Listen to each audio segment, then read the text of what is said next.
Our next session is a conversation on sustainability in the metal value chain.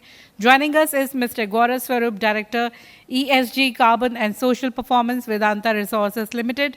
Unfortunately, Gaurav could not join us in person, but he is there with us online. Hence, let's welcome Mr. Gaurav virtually. This conversation will be led by Mr. Amar Jadhav, Senior Director, Solution Advisory, SAP. Please welcome Gaurav and Amar.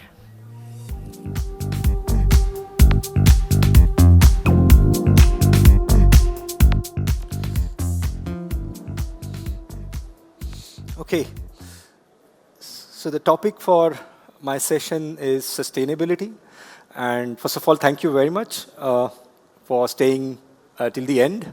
Of course, there are a few more sessions lined up. What I'll be covering along with Gaurav, and I'll introduce Gaurav separately before I can jump into the panel discussion, would be sustainability in the metals and the mining industry, and the role of technology to accelerate the sustainable transition. Right? As we dwell into this very important topic, I would like to refer to an article which was published almost a couple of years back in Economist.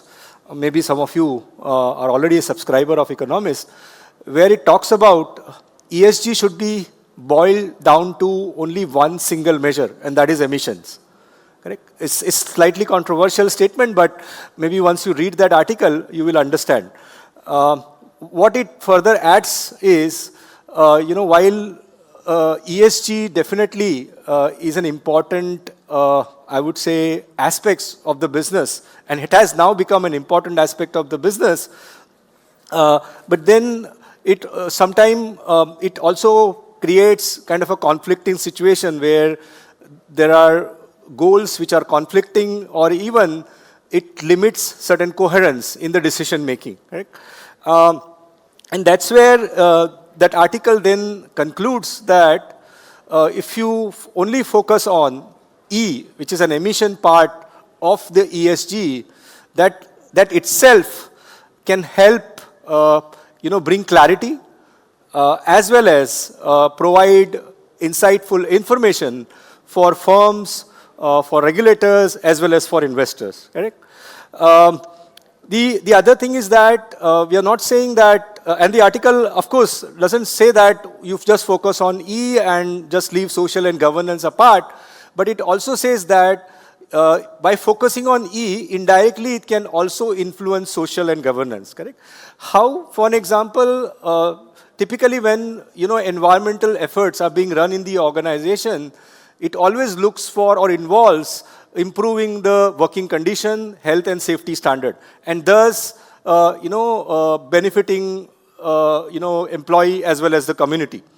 For an example, reduction in emissions or initiatives around reducing the emission can improve air quality, and that can result into a better working environment for the employees as well as the community within which you live or within which you operate. Correct? Similarly, the environmental efforts requires a robust governance structure in place to ensure compliance, transparency, and of course, accountability.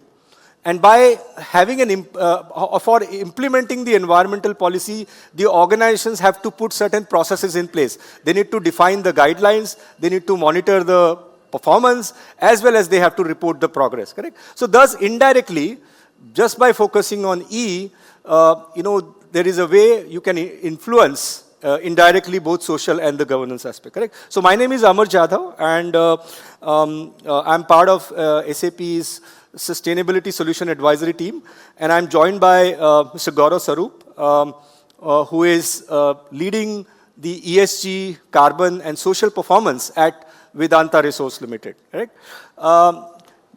Before I get into a conversation with Gaurav, I would like to just outline the agenda for the talk for the next 15 minutes or so. We'll start with a few, trends that we see when it comes to sustainability in the metals and the mining industry. Then we will bring Gaurav in the conversations, and we'll hear from him how Vedanta is actually embracing these new trends and how are they preparing for the better future, correct? They've already on their way. And then third, we would also request Gaurav to share some of the lessons that he or his team has learned during the process, during the journey, and share some thoughts with the peers, industry peers here, correct? Before I get into the conversation, let me just highlight few of the trends that we see in the industry. So the first one is metal and mining sector is a very, very critical sector for a world to move to the, let's say, greener future, correct? If you look at some of these sustainable energy technologies like solar, windmills or wind turbines or even batteries, they require metal, correct? And even in some cases, the metal that they require is even more than the fossil fuel powered systems. That means metal and mining companies have to gear up, they have to produce more metal to feed the need of these new sustainable technologies, correct? If you look at the emissions of the metals and the mining sector, it contributes to 7% of the total global emissions when it comes to scope 1 and scope 2 emission. But if you add scope 3, it actually goes drastically up, which is 1/3 of the total global emissions, correct? If you look at some of the critical minerals, which are located in the countries where there are very weaker social guardrails, as well as there are challenges around geopolitical risk and so on and so forth, correct? And that means the metal and mining sector not only have to produce more metal, but at the same time, they also have to be cognizant of the fact that it should not, the operations of the metals and the mining activities should not negatively contribute to the society as well as to the environment, correct? With this, let me now bring Gaurav in the conversation. Gaurav, thank you very much for joining us virtually. I know you are traveling, and again, thank you for taking time out. But yeah, we would like to bring you in the conversation now, and we would like to start with, what is sustainability in the context of Vedanta's business. If you can maybe briefly touch upon that aspect just to start with, and then we'll drill down into the topic, which is the decarbonization of metal and mining. Yeah? Hope you can hear us. The entire SAP team. Can you hear me, Amar? Yes. Hope everybody can hear. Gaurav? Okay. Yes, go ahead, please. Thank you so much for the invitation to speak. Apologies in advance for not being there physically present with all of you. It seems like you've had a wonderful day, a pretty enlightening discussion. In terms of Vedanta, for those of you who are not familiar with the company, we are one of the world's largest natural resources companies. We have a metals and mining portfolio that spans zinc, lead, silver, aluminium, alumina, copper, iron ore, nickel, ferrochrome, oil and gas. So it's a very, very diverse company that I am part of, that all of my colleagues are part of. And certainly, as Amar mentioned, Vedanta and every other metals and mining company around the world is looking at a future where the role of metals, and specifically critical minerals, critical metals, base metals, is going to become very, very important and central to the economy because of the transition that we are seeing to renewable energy, because of the transition that we are seeing to electric vehicles and all other clean energy technologies out there. Now, when we see that world emerge, that world is emerging because of one fundamental desire for humanity, and that desire is to create or minimize the environmental impact that all of us have collectively on the planet Earth. As a metals and mining company, we then also are very, very cognizant of the fact that as our company grows, as demand for our metals and demand for our products grows, this growth happens in a way that is earth friendly, that is planet friendly, that is people friendly, right? And our overall ESG vision at Vedanta is around this phrase or around this terminology called transforming for good. And transforming for good essentially is the catchphrase that we're using to indicate to all of us internally as employees and to the external world that when Vedanta does business, it does so having integrated a transformation in our communities, a transformation on the planet, and transformation in the workplace into the way we do business, right? And targets that we have in place, but specifically, I think what we talk about today is aim 4 within the 9 aims that we have on ESG. And aim 4 is to become a net zero business by 2050 or sooner. And that aim is very, very critical to the business, as are some of the other aims, right? Aims around safety, aims around water use, becoming a water positive company by 2030, becoming a diverse company, having 20% women in our executive workforce by 2030. So, many such things Vedanta is looking at. So sustainability at Vedanta is very, very holistic. It goes beyond just the emissions that Amar began this conversation with, but we can deep dive on the emissions part for the rest of the conversation. Yeah. Back to you, Amar. Yeah, thanks. Thanks, Gaurav, for setting up the stage and also highlighting, some of the, initiatives that Vedanta has already taken up when it comes to decarbonization. And net zero by 2030 is one such initiatives that you are driving, which is commendable. By 2050. Net zero by 2030, we all wish, but I don't think it's going to happen. Yes, sorry. Yeah, so 2050, yeah. So just focusing on the E part, since the discussion today is focusing on the E, would you mind sharing with us how Vedanta is pivoting towards the net zero? What has been the journey so far? I'm sure, like any other journeys or business decisions, or such initiatives, you would have come across certain challenges and opportunities.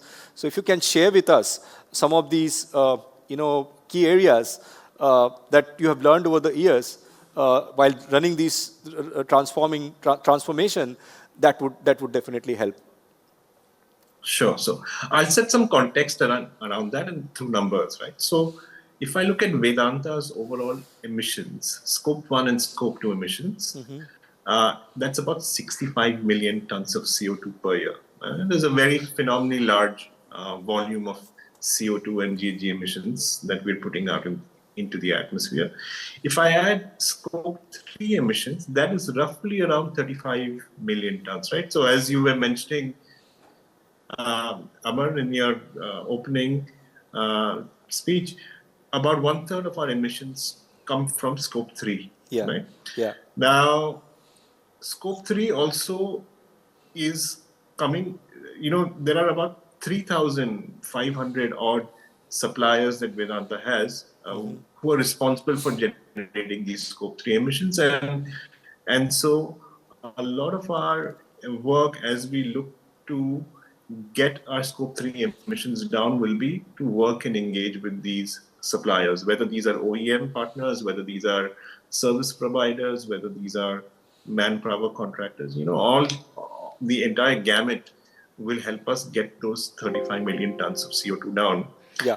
We've actually spent the last 5 years specifically focusing very deeply on how do we get our scope 1 and scope 2 emissions down. Yeah. And again, to set the context for you, a predominant amount of our scope 1 emissions are coming from thermal power plants. Nearly 85-90% of our scope 1 emissions are coming from thermal power. And in that context, Vedanta is very, very focused on getting that number down by almost 25% by the end of the decade, right? Which means that 25% of my energy needs will be met by renewable power by 2030. That's roughly translates to about 2.5 gigawatts of RE, the renewable RE, around the clock equivalent that we're looking for, right? Yeah. So that's scope 1 and scope 2. Yeah. Scope 3 is a lot more complicated because, like I said, of the 3,500 plus suppliers that we have, suppliers that are operating across multiple geographies, we, of course, as a large business, have big suppliers like L&T. We have L&T in the audience today. L&T, Halliburton, etc., all of the big wigs. But we also have some medium-scale industry. We have some small industry. And to take everybody along is really where our Scope 3 work is going to be centered around. And that's really where what the future discussions and conversation in Vedanta is going to be about. Okay, yeah. No, great to know that you are already switching to renewable energy for meeting your 25% of the energy need, which will definitely drastically reduce your scope 1 and scope 2 emission. And also, the complexity that you talked about when it comes to scope 3 emissions, especially the diverse set of suppliers, and also which is huge in number that you are dealing with, and the kind of direct and indirect material that you are sourcing from can lead to additional complexities. So talking about scope 3, recently you've started an initiative to automate scope 3 emissions accounting through SAP solutions. If you can talk about how you envision some of the challenges that you just talked about when it comes to scope 3 will be resolved or can get resolved by adopting a technology to inventorize the scope 3 emission and providing that visibility for making those informed supply chain decisions. Right. So if I look at scope 3 emissions, and full disclaimer, we are just in the initial stages of beginning our work with SAP, right? So how this eventually will transpire, we will know a year down the road. But what we are anticipating with this project, I can definitely talk about, right? So with scope 3 emissions, there are a couple of choices that Vedanta would eventually need to make to bring these emissions down. The first choice is to engage with our suppliers and partners and work with them as they reduce their own internal carbon footprints, right? So ideally, Vedanta would like to work with those suppliers who have their own GHG reduction plans in place. Yeah. Number two, we would like to be able to, over a period of time, evaluate and understand which of our suppliers are being able to go down this decarbonization pathway, how quickly they're able to go down this pathway, and look at ways to be able to either scale down or substitute those supply chain partners where their emissions are higher than what we need them to be, right? So fundamentally, if we are able to do those two things, we should be able to look at a fairly stable and steady scope 3 emission reduction roadmap. All of that is easier said than done because every supplier is unique in their own context. Correct. They are supplying to us a huge variety of materials. Like I mentioned, it could be machinery, it could be chemicals, it could be services, it could be manpower. And everyone has their own challenges. Everybody is operating in different geographies. And more importantly, everybody has their own degree of maturity when it comes to understanding this subject. Correct. Like many companies in the room, we also began our work on scope 3 by collecting information on Excel sheets, right? And that essentially was the standard methodology that the GHG protocol asks us to follow. And we were essentially reaching out to our supply chain and commercial teams, asking them for all of the suppliers that we have partnerships with. And then either directly by reaching out to those suppliers or through a series of estimation steps, we were able to determine what broadly our scope 3 emissions are. Now, anybody sitting in the room can easily start conclude that this is a very, very inefficient way to do so, right? Yeah. Inefficient because there is a lot of human error that can potentially creep in as information passes from one individual to another.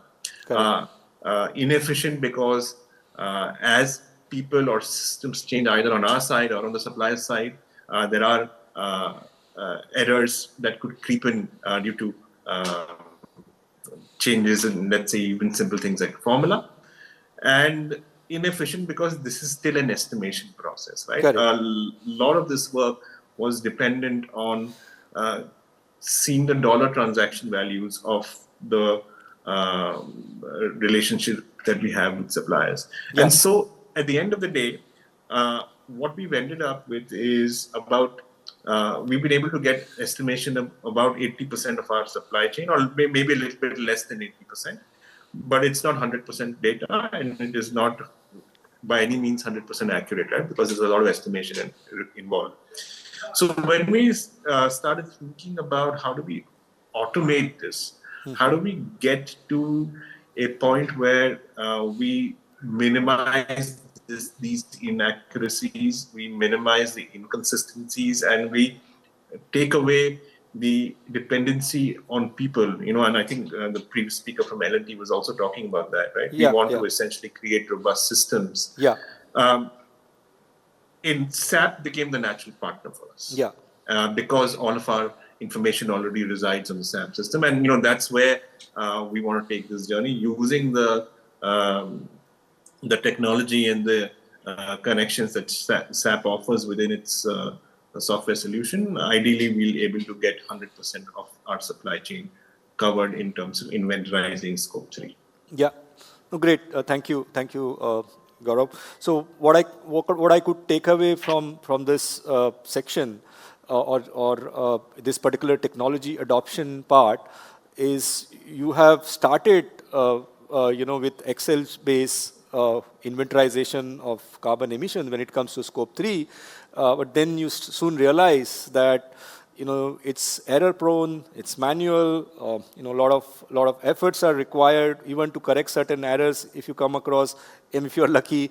But then you realize that a lot of supply chain data are already available in SAP, and that's where you took a call to kind of go with SAP platform. Of course, the benefits are yet to be realized, but you're already on that journey, right? And with SAP driving those mission critical processes, and with SAP solution that we offer, which converts this data into the equivalent footprint, you can also bring that data back into your business processes.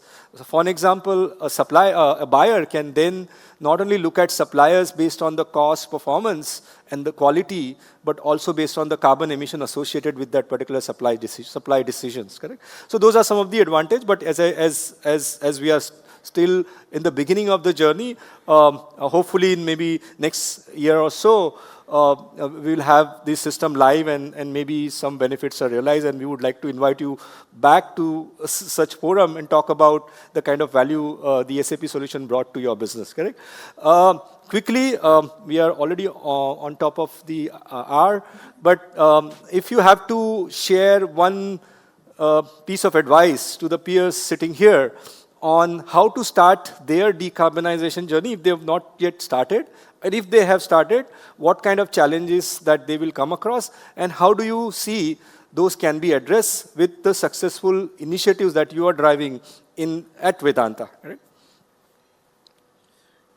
That's a very, very broad question for 5 minutes. So I'll kind of quickly try to cover 2 or 3 aspects of it, right? Yeah. I think anybody in the room who's looking at decarbonization be able to measure what you want to manage. And so having the right information in terms of data is very, very critical for you to be able to create the decarbonization pathways that you're seeking to create. Yeah. Right? So, I mean, and there is a whole conversation that we can have on that, but I think for the paucity of time, I'll leave it at understanding what your data is, right? Yeah. Energy mix, sources of emission, etc., etc. Number 2, that a lot of people perhaps underestimate is that this is a change management process that your organization is going to go through, right? There is a set way of doing business, that set way of doing business may be carbon intensive. Certainly in our case, it is carbon intensive.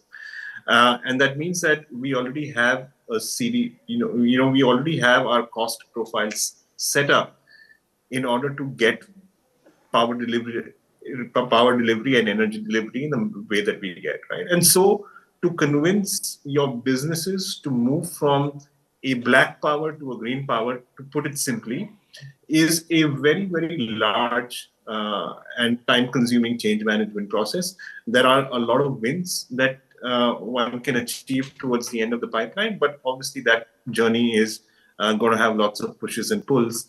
It becomes very, very critical that if you can convince your top management, and certainly at Vedanta, right at the top, we had our chairman Anil Agarwal fully behind our plan to decarbonize the business, and that really helped.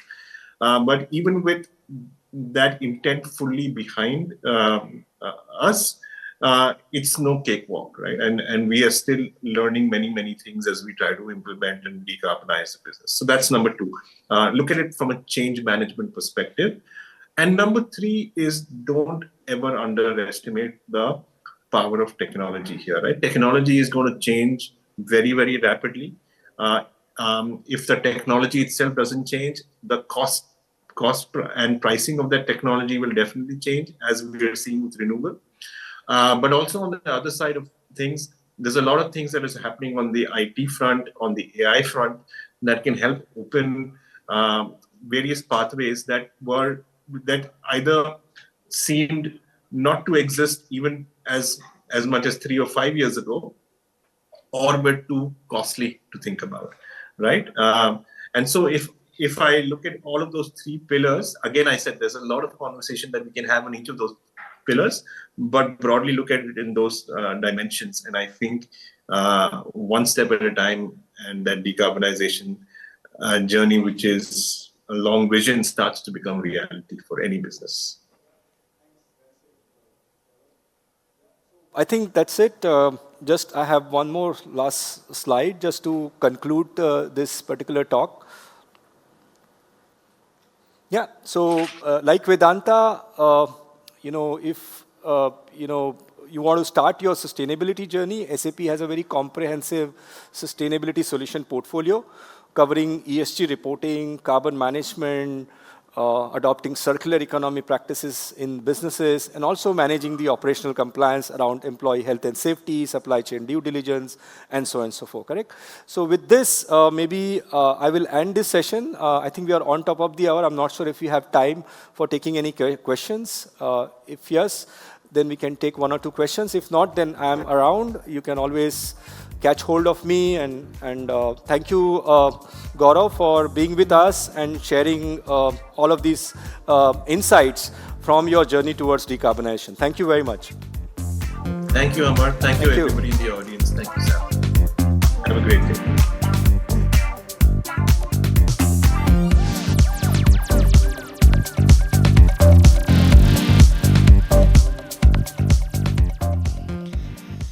Thank you, Gaurav and Amar, for the insightful discussion. Sustainability and carbon emission management in the era of climate change is a key focus in the metals and mining industry.